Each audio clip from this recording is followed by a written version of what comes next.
La Fondation Friedrich Neumann pour la liberté entend expliquer la loi qui régit le domaine foncier ivoirien et proposer des solutions aux litiges qui opposent les populations. Elle a organisé une conférence jeudi 10 novembre autour du thème « Propriété privée, droit foncier rural et développement ». La politique foncière, la sécurisation, l'accès à la terre et la vision libérale du développement en milieu rural sont les thèmes abordés par les conférenciers. À ce niveau, le chargé de programme foncier de la Fondation Friedrich Neumann a expliqué le plan établi par son institution pour la résolution des litiges. Il s'agit en fait de pouvoir aider les communautés à réaliser elles-mêmes un registre foncier communautaire.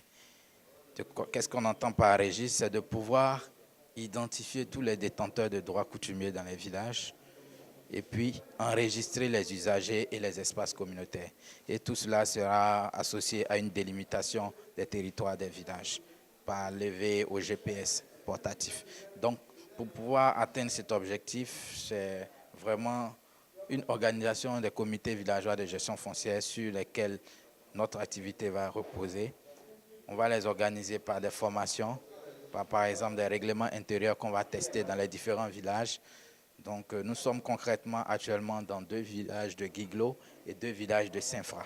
Quant au vice-président du Conseil national des droits de l'homme en Côte d'Ivoire, Traoré Ojo, il a mis l'accent sur le renforcement des campagnes de sensibilisation afin que les populations s'approprient la loi foncière. Il est important de souligner que les actions de la Fondation Friedrich Neumann pour la liberté en faveur du règlement des litiges fonciers ivoiriens vont s'étendre jusqu'en 2021.